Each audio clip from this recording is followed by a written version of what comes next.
Senegal now, where 2 of the 6 wounded peacekeepers have been taken to Senegal's capital city of Dakar for treatment.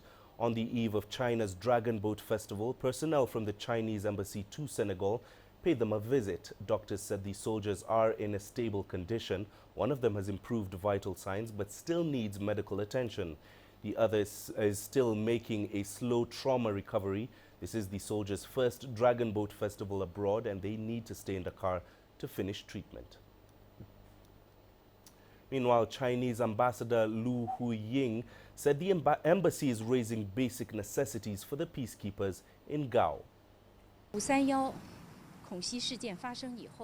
After the terrorist attack on May 31st, the embassy and I have been in close contact with the front line in Gao. We made several calls every day to get information.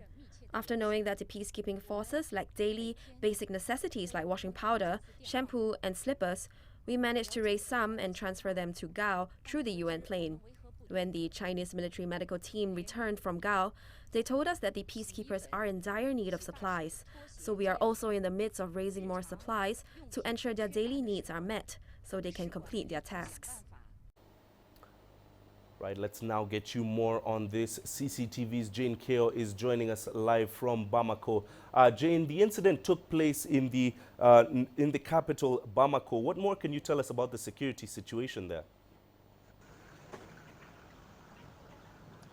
Well, Mahia, on the face of it here in the capital, Bamako, life appears to be going on normally. But here's the thing, Mahia, we've still got a state of emergency in effect, which perhaps goes to show that the security situation here is pretty much fluid. Now, the state of emergency was declared about 7 months ago by the Malian government following that terrorist attack at the Radisson Blu Hotel that claimed the lives of 21 people. Now, the Malian government had initially slated this state of emergency on a short timeline, but over the month the government has been reintroducing it to fight terrorism. Now, officials here are saying that they've arrested at least 2,000 people over the last few months when this state of emergency has been in effect. And Mahia, we've also seen that several countries are still warning their citizens against all but essential travel to Mali. And that's the same situation when you speak to some of the locals here. They're equally worried. Now, Jane, of course, there has been a proposal to increase the number of UN peacekeepers in Mali. Will the additional troops there help the peacekeepers ensure peace is restored? Well, Mahia, there are mixed views about this, but of course, UN Secretary General Ban Ki-moon, who has made this proposal, hopes that these changes will not just make a change in MINUSMA, but to the entire security situation in the north. He's, of course, asked the UN Security Council to increase MINUSMA number or strengthen MINUSMA by at least 2,500 troops, which would essentially raise the numbers of MINUSMA here to about 13,000. Now, this proposal came following that attack in Gao that you mentioned that claimed the life of a Chinese peacekeeper. And last month alone, in May alone, 12 peacekeepers were killed.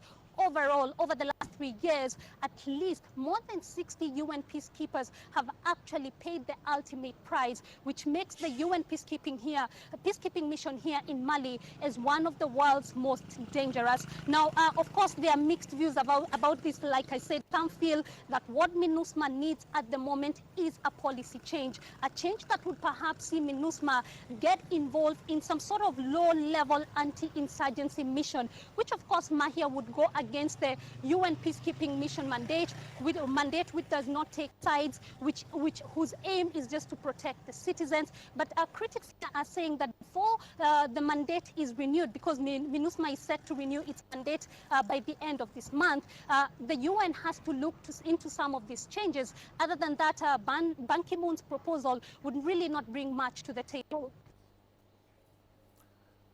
CCTV's Jane Keo joining us live from Bamako, talking to us about the attack that took place in the northern city of Gao, not in Bamako, as we'd mentioned earlier.